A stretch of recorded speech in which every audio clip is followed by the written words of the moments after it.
Bonjour et bienvenue, c'est Bertrand de la Fondation Magister, l'école des héros du monde réel, pour la reprise de la lecture sur l'optimisme et le sens du réel. Aujourd'hui, on attaque la 5e partie de cette lecture. Dans cette partie, on va aborder quelque chose de très intéressant sur le développement. Ce que j'appelle le développement de fond, à savoir le développement d'arrière-plan qui se passe dans notre vie et dont on ne se rend pas vraiment compte au premier plan, mais qui pourtant est le plus important pour notre futur. Cet épisode va aussi être l'occasion de revenir sur l'idée que, contrairement à ce qu'on peut imaginer, devenir extrêmement déterminé à réussir ne revient pas toujours à devenir un fou furieux, obsédé par ses objectifs et la destination qu'il cherche à atteindre. Bien au contraire, on peut devenir extrêmement déterminé à travers une approche zen et méditative, une approche de fond qui va à l'opposé de tout ça. Bref, commençons. Dans les précédents épisodes, je vous disais que quand je me lance dans un nouveau domaine, je n'accorde pas d'importance à mes propres sentiments et à la vie des autres au début du processus de développement. Parce que pour moi, tant que tu n'as pas passé 2 ans à explorer tes possibilités et à t'entraîner consciencieusement dans un domaine, en faisant abstraction de tes sentiments, en ne te posant pas de questions sur les résultats que tu perçois ou que tu ne perçois pas, eh bien tu ne peux pas avoir une petite idée du niveau que tu peux avoir dans ce domaine. On ne peut certainement pas se fier à ce qu'on ressent, à ce qu'on pense et ce qu'on anticipe au début du processus pour juger le niveau qu'on pourra atteindre à la fin. C'est beaucoup trop tôt pour être objectivement pessimiste. À ce stade, c'est juste des vestiges psychobiologiques primitifs qui mènent à l'autosabotage et à la fermeture du processus de développement pour éviter le stress et les dépenses de temps et d'énergie considérées comme inutiles pour la survie. Des vestiges psychobiologiques qu'il faut dompter. Dans la partie 4 de cette série, je vous disais qu'en fait, quand on est adulte, pour bien se développer dans un nouveau domaine, il faut réadopter une attitude de bébé. Une attitude de bébé qui explore et qui laisse les choses arriver, sans essayer d'anticiper, de contrôler, de calculer, ou d'accélérer son propre développement et l'arrivée de ses résultats. Une attitude de bébé qui n'a pas d'ego et qui accepte d'être maladroit, d'être perdu, d'être nul, etc.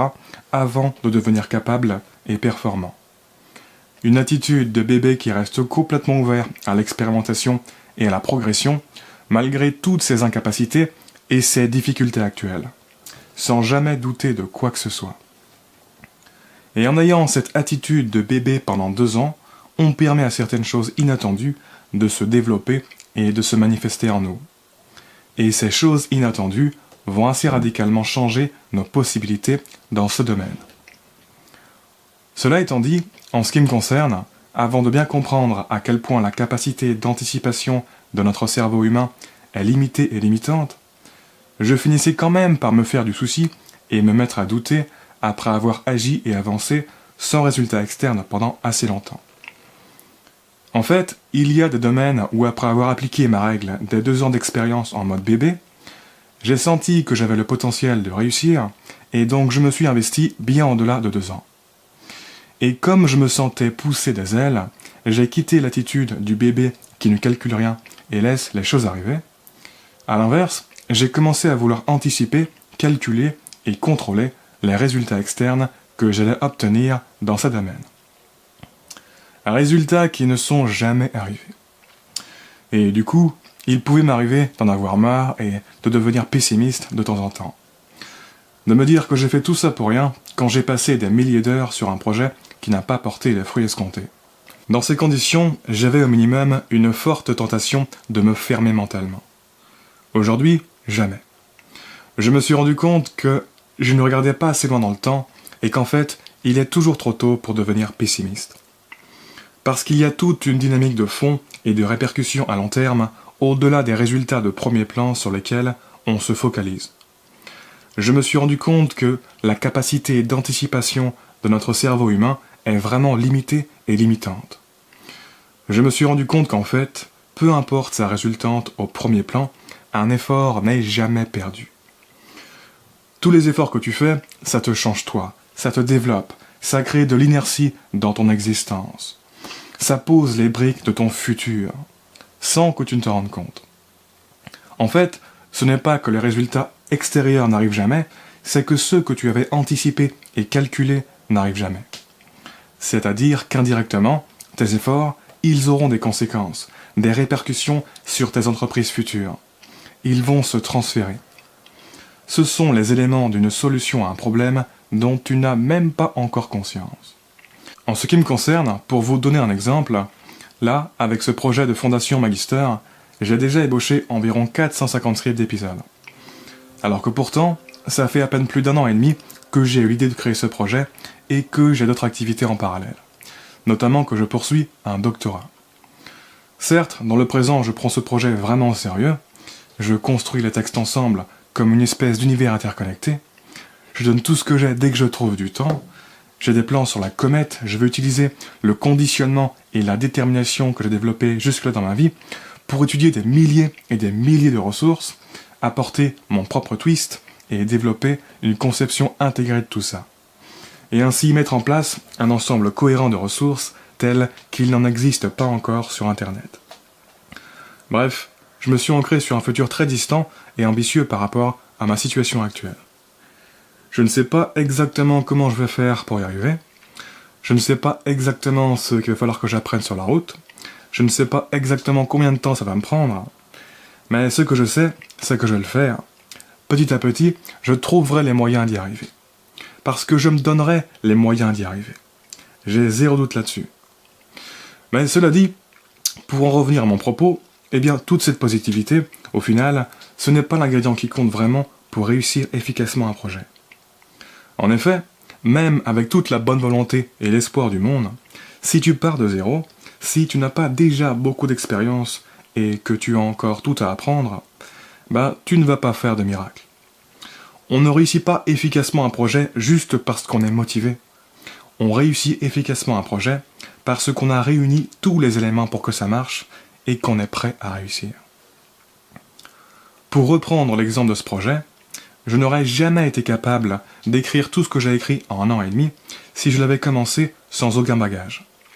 Sans toute l'accumulation d'inertie, le développement et l'acquisition des capacités, des méthodes, des habitudes et des savoirs de fond qu'il y a eu progressivement en amont au cours de plein de projets différents sur plusieurs années de ma vie dans différents domaines. Toute cette inertie que j'ai progressivement accumulée sur ces projets que j'ai faits dans le passé. À la base, elle ne concernait pas ce projet nouveau, vu qu'il n'existait pas encore. Mais elle s'est transférée dessus et indirectement était une contribution essentielle à sa réalisation. Il y a 10 ans, par exemple, je n'avais pas du tout le conditionnement, la capacité de production, l'éthique de travail, les valeurs et l'expertise de fond qu'il faut pour pouvoir aborder ce genre de marathon d'écriture. C'était juste inconcevable. Même si je le voulais plus que tout, je n'aurais pas réussi. Il y a trop de paramètres à bien gérer pour être productif de manière durable et constante. Ce n'est pas une capacité que tu peux improviser et calibrer du jour au lendemain juste parce que tu es motivé. Non, c'est une capacité qui se prépare petit à petit, pièce par pièce, dimension par dimension, très longtemps à l'avance. Aujourd'hui, mon cerveau c'est une sorte de rouleau compresseur en termes de contemplation d'idées, de réflexion et d'écriture. J'ai accumulé beaucoup d'inertie à ce niveau. Et cette inertie, elle se transfère sur tout ce que je fais de nouveau dans ce domaine. Donc aujourd'hui, ça marche très bien ça pour moi. Mes performances présentes profitent grandement de cette inertie globale que j'ai capitalisée au cours de mon passé. J'ai une très très bonne tolérance à ce genre d'activité, ça ne m'épuise pas. Mais si je me reprojette dans le passé, il y a 9 ans, quand je me suis mis sérieusement à ce domaine, j'avais juste de l'expérience scolaire. En 1 an, en parallèle de mes études, j'ai pu écrire une dizaine de petits articles sans aucun rapport les uns avec les autres. Et c'était mon maximum. Au-delà, j'en aurais eu marre ou j'aurais fait un burn-out. C'était déjà assez épuisant, je découvrais plein de choses et je n'avais juste pas l'inspiration de faire plus. Mes ambitions étaient assez petites et mal définies, et même si avec le recul, mes premiers articles étaient vraiment courts et pas terribles, sur le moment, j'en étais fier. Parce que c'était le top de ce que je pouvais produire à ce stade. Ce qui me semble aujourd'hui être de petites victoires insignifiantes, étaient de grandes victoires à l'époque. Bref, et depuis l'année dernière donc, je me suis mis sérieusement à la production de contenu vidéo et je revis exactement la même expérience. Là, c'est très fastidieux pour moi de produire des vidéos en parallèle de ma thèse parce que je n'ai pas particulièrement d'expérience dans les compétences associées. Mon cerveau est très très loin d'être un rouleau compresseur niveau communication orale. Je n'ai pas d'inertie passée sur laquelle surfer à ce niveau, il faut que je la construise. Et du coup, c'est clairement cette capacité de production orale qui limite toute la production de ce projet actuellement. Et non l'écriture de contenu que j'arrive à produire en masse grâce à l'inertie globale que j'ai accumulée depuis presque 10 ans à ce niveau. En un an, si je fais le bilan, j'aurais réussi à produire une grosse dizaine de vidéos grand maximum. Et c'est déjà assez épuisant car j'ai besoin de beaucoup répéter. Je découvre plein de choses relatives à la production de ce genre de médium, notamment sur la communication orale donc. Encore une fois, je suis loin d'avoir un talent inné pour parler. Je parlais très peu quand j'étais jeune, et surtout je parlais mal. J'ai un sacré paquet de mauvaises habitudes à défaire. Mais je sais que si je veux emmener ce projet là où je veux l'emmener, va falloir que j'assure à ce niveau. Et c'est pour ça que je m'entraîne tous les jours à mieux parler. Donc actuellement, et depuis le début de ce projet, ça me demande énormément de travail conscient et d'énergie de m'efforcer de bien parler. Produire une seule vidéo me demande beaucoup de préparation, car je n'arrête pas de me retrouver en situation d'échec. Je m'emballe, je saute des bouts de mots, j'articule mal, je ne parle pas assez naturellement. Un coup je mets trop de souffle, un coup j'en mets pas assez, j'ai du mal à stabiliser ma voix, etc. En fait, ce qui se passe, c'est que mes grosses vidéos actuelles, je ne les trouve pas du tout assez bien. Il manque un côté naturel, on sent les coupures, etc. Et j'ai instinctivement envie d'y mettre beaucoup plus de vie et de dynamisme. Mais le problème, c'est que mon niveau actuel, c'est juste impossible. Pour des vidéos qui durent plus de 5 minutes, j'y arrive pas. Dès que j'essaie de le faire, je tiens bien au début, et après, je suis trop fatigué pour tout gérer sans coupure, et ça commence à partir en sucette. Et si je m'écoutais, je recommencerais à tourner chaque vidéo encore et encore, jusqu'à ce que la qualité soit parfaite, sans aucune coupure. Mais le problème, c'est que vu mon niveau, je ne les trouverai jamais assez bien, je ne publierai quasiment rien, et je finirai par en avoir marre de ne rien publier. Et donc la seule chose raisonnable que je peux faire, c'est accepter mon niveau actuel. Oublier temporairement les standards que je vise. Accepter de ralentir et d'avoir des coupures de rythme un peu bizarres. Apprendre à déjà être bien à l'aise à faire des lectures tranquilles comme ça. Et ensuite, je pourrais injecter plus de vie et passer au niveau supérieur. Bref, pour résumer, actuellement, j'essaie autant que possible d'être à l'aise et de faire des vidéos pas trop mal, mais je suis vraiment hors de ma zone de confort à essayer de faire de longues lectures orales comme ça, c'est de la torture. Cela dit, je ne suis pas en train de me dire que ça sera toujours aussi galère et coûteux pour moi de faire la moindre vidéo. Sinon, j'arrêterai le projet tout de suite. Parce que, dans les conditions actuelles, je n'arriverai jamais à le faire décoller ce projet. Mais je sais qu'après 1 an et demi de pratique consciencieuse soutenue dans un nouveau domaine, je ne suis encore qu'un bébé qui intègre les bases et qui tapisse le fond de son expérience future. Je sais que les premières années d'un processus de développement dirigé ressemblent toujours à ça. Que c'est la lourde étape du développement des fondations, la lourde étape de la création de l'inertie critique, durant laquelle on pousse, on fait beaucoup d'efforts, on se stresse beaucoup, pour, paradoxalement, pas beaucoup de mouvements visibles et de résultats de premier plan. Parce que, dans cette phase, il ne s'agit pas vraiment d'avancer, il s'agit de déblayer toutes les difficultés qui nous empêchent d'avancer correctement. Je sais que cette phase, elle est dans une certaine mesure incompressible, et que ça ne sert à rien d'essayer de l'accélérer ou de l'éviter. Il faut l'accepter. On ne peut pas gruger ce genre de choses. Et il ne faut pas laisser ça nous empêcher d'avancer et de produire ce qu'on peut produire. On a tous des difficultés à comprendre et surmonter. Et beaucoup de gens, quand ils se rendent compte qu'ils ne savent pas comment ils vont faire pour atteindre un objectif distant, ils font l'erreur d'arrêter d'envisager et de considérer l'idée de l'atteindre un jour. Et donc, à partir de là, il ne se passe plus rien à ce niveau parce que leur esprit n'y est même plus ouvert. Il faut bien comprendre que c'est tout à fait normal de galérer quand on affronte l'inconnu. Dans la vie, les processus développementaux sont fastidieux et chaotiques avant d'être aisé et ordonné. Si vous n'êtes jamais confronté à la galère et au chaos dans votre vie, c'est que vous restez dans votre zone de confort et donc vous n'en faites pas grand-chose de nouveau de votre vie. Encore une fois, quand on essaie de faire évoluer sa vie, de se lancer dans de nouvelles activités, d'explorer de nouveaux territoires, etc., il faut accepter la difficulté et le chaos comme quelque chose de normal et ne pas devenir pessimiste et se dire que quelque chose cloche et qu'on n'est pas fait pour. La plupart des trucs qui en valent la peine dans ce monde ne viennent pas sans résistance. Il faut présupposer que tous les obstacles auxquels on fait face sont justement là pour tester notre détermination à réussir. Il faut présupposer que pour toute la difficulté qu'on a, il y a des solutions à trouver et à mettre en place. Il faut se dire que le fait de galérer pour avancer, ça veut justement dire que notre cerveau est en train d'apprendre plein de trucs et de construire les bonnes routes mentales, qui permettront plus tard un bon rythme de croisière. Donc, actuellement, avec ce projet, je suis encore dans cette phase fastidieuse et chaotique de déblayage des difficultés, d'ajustement de l'infrastructure de mon cerveau et de création de l'inertie critique. Mais c'est cool parce que je sais que plus ça va aller, plus je vais être rodé, plus ça sera naturel, moins j'aurai besoin de pousser et de dépenser d'énergie pour avancer, l'inertie globale que j'aurai accumulée me portera. Je n'ai aucun doute là-dessus. D'une part parce que je vois déjà que c'est en train d'arriver, c'est déjà beaucoup plus facile de parler correctement depuis les dernières vidéos, j'ai besoin de beaucoup moins de prises parce qu'il y a des choses qui ont enfin cliqué là-haut, de vidéo en vidéo, de répétition en répétition, l'inertie se capitalise, ma capacité de production orale s'ajuste lentement mais sûrement, j'identifie les nuances, j'identifie les difficultés que j'ai, j'essaie de comprendre les problèmes associés et trouver des solutions pour les régler et les intégrer un à un, et ainsi pouvoir poursuivre ce projet plus efficacement.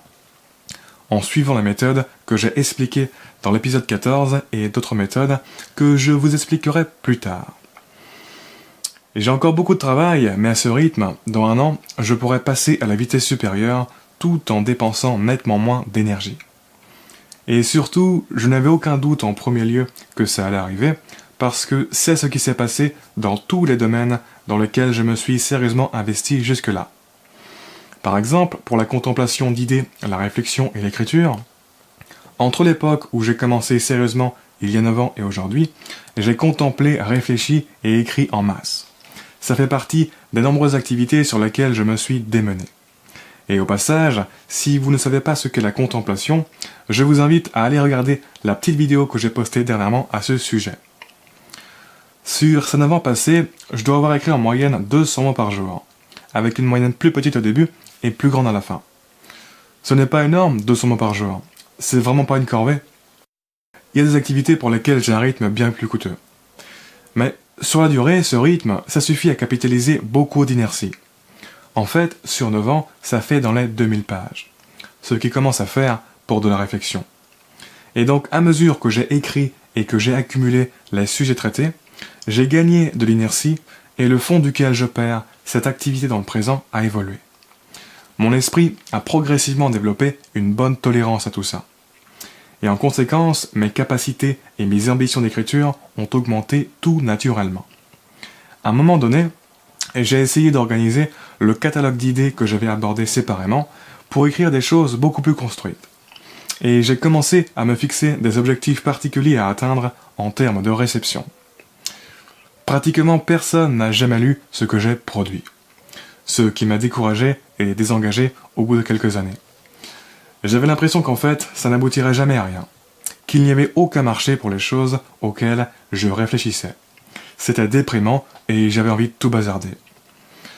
Mais vis-à-vis de plein de choses qui se sont passées en parallèle dans ma vie, j'ai fini par apprendre à m'en battre les couilles et à maintenir mon engagement quoi qu'il arrive. Parce que tout effort est un investissement dans soi-même et donc dans son futur. Que des gens voient nos efforts ou que personne ne les voit, leurs effets sur notre développement et l'inertie de notre existence sont là dans tous les cas. C'est des victoires silencieuses, des victoires de sous-marins. D'une certaine manière, dépendre d'une forme de reconnaissance pour s'appliquer et faire des efforts, c'est s'empêcher d'accumuler de l'inertie, et donc c'est se condamner à rester médiocre.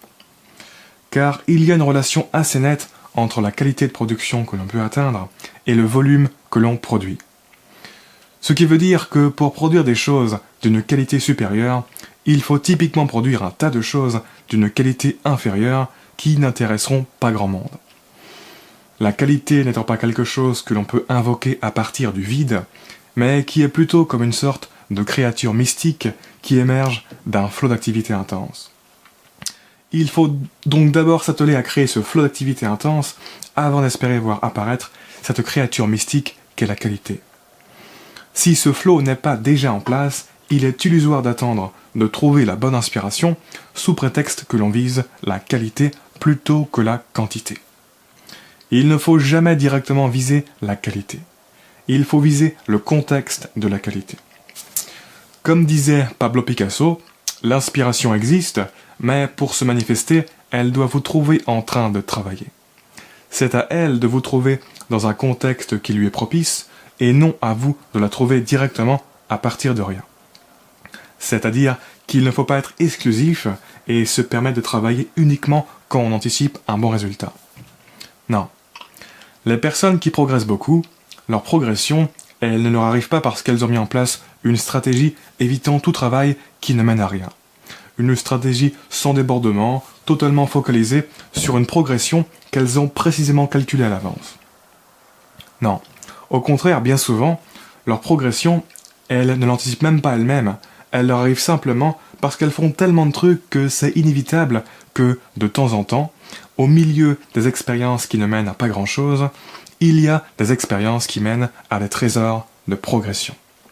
Et c'est pour ça que calculer et se fixer des objectifs particuliers à atteindre en termes de réception, ça a un côté assez fermant niveau développement et perception de sa vie. Ça augmente la perception d'échec de ce qu'on fait sans qu'il y ait vraiment de raison valable. Quand tu te fixes un objectif particulier à atteindre, tout ton raisonnement devient articulé autour de cet objectif de premier plan. Tu ne regardes plus assez loin et globalement, tu deviens exclusif dans tes activités, tu n'es plus ouvert à certaines options et tu n'apprécies pas les subtilités, les gains, les pertes, les répercussions et les paradoxes de fond quand tu raisonnes comme ça. Il y a 9 ans, quand j'ai commencé à réfléchir et écrire régulièrement sans avoir d'objectif particulier à atteindre, j'étais beaucoup dans la contemplation et j'étais content à chaque fois que je pondais un texte. C'était une fin en soi. Et j'étais super ouvert dans ma pratique. Je passais d'une grosse idée à une autre, en maintenant ainsi un flot d'activité particulièrement intense. Et donc, de là émergeait naturellement la qualité et l'inspiration. Je gagnais rapidement en inertie, ma progression et mon expansion de fond étaient très bonnes. À partir du moment où j'ai commencé à vouloir avoir de la visibilité externe et à me fixer des objectifs particuliers à atteindre, j'ai restreint mes options de réflexion, je ne contemplais plus pareil, tout était beaucoup plus cadré et calculé. Et ce que je produisais ne comptait plus vraiment. Pour que je sois content, il fallait que j'atteigne mes objectifs. Et donc vu que je n'atteignais pas du tout mes objectifs en termes de réception, je n'étais pas satisfait et j'avais envie d'arrêter. J'étais frustré d'être loin de mes objectifs. Et clairement, ça a été une phase où j'étais beaucoup moins productif, beaucoup moins régulier et beaucoup moins inspiré. Parce que je ne me permettais plus de réfléchir hors du cadre de mes objectifs particuliers. Mon esprit était bien moins souple et détaché, j'étais devenu très exclusif. En d'autres termes, j'étais plus frustré, je pratiquais moins, j'explorais moins et je me développais moins quand j'avais des objectifs particuliers à atteindre que quand je n'en avais pas. Sur le moment, je n'avais pas réalisé que c'était parce que j'avais changé d'attitude et de stratégie générale que ça marchait moins. Je n'étais pas encore conscient de l'importance de maintenir en vie un flot d'activité régulier pour permettre l'inspiration. J'avais juste l'impression que j'avais épuisé mes sujets d'inspiration et que c'était une baisse de régime tout à fait naturelle après des années de pratique. Je n'avais pas réalisé que le système de pratique contemplatif ouvert et peinard avec lequel j'ai commencé était bien plus efficace et productif que le système stressant et exclusif d'objectifs à atteindre sur lequel j'avais migré sans m'en rendre compte. J'étais passé de l'attitude du bébé orienté sur l'activité, le processus de fond, la contemplation et l'exploration, à l'attitude adulte orienté sur les objectifs à atteindre, les gains anticipés et les résultats de premier plan. Par conséquent, depuis que j'ai réalisé que mon cerveau fonctionnait beaucoup moins bien en mode adulte, j'ai arrêté de me fixer des objectifs particuliers à atteindre. Ce que je fixe, c'est de la pratique régulière de comportements et d'activités développant l'inertie de mon existence et mon potentiel de fond, et ayant ainsi de bonnes chances d'augmenter mes options dans le futur. De bonnes chances d'avoir des répercussions positives que je ne peux pas encore anticiper. J'ai une manière particulière pour être motivé à le faire, mais en gros, j'essaie d'être le plus actif possible sans pour autant chercher à atteindre quelque chose de particulier. Un peu comme un bébé donc. Je me suis émotionnellement déconditionné de ce besoin d'obtenir des résultats visibles pour être actif et faire des efforts. Ce qui compte pour moi, c'est de maintenir en vie un flot d'activité régulier, car sans lui, la progression, l'inspiration et la qualité ne peuvent pas émerger. Et c'est pour ça que je parle d'approche méditative au développement de sa détermination à réussir. Car il s'agit de se couper l'esprit de toutes les sources de pessimisme qui nous empêchent d'être pleinement actifs et concentrés sur la durée. Il s'agit de ne pas se laisser distraire, de ne pas se laisser abattre, d'apprendre à se détacher de toutes ces préoccupations, de toute cette résistance mentale, de tous ces besoins de récompense, etc. Quand tu es attaché aux résultats et que tu anticipes leur arrivée, tu te conditionnes à exclure des activités et à te concentrer exclusivement sur les activités que tu associes à ces résultats. Et d'autre part, tu te conditionnes à être découragé, à t'inquiéter, à créer du doute, à cesser de croire que tu vas y arriver, parce que ces résultats n'arriveront pratiquement jamais aussi rapidement que tu l'imaginais. Et tout ces tracas, ça sera la cause d'une prophétie auto-réalisatrice. Donc, il faut apprendre à s'en détacher de tout ça pour rester au top de sa forme mentale et avancer sans parasitage. Et on continuera d'en parler dans le prochain épisode. Merci de m'avoir écouté jusqu'au bout. Je vous dis à bientôt pour la suite de ces vidéos sur le développement de fond. En attendant, je vous invite à vous abonner si ce n'est pas déjà fait. Et si cette lecture vous a intéressé, partagez-la. Ciao.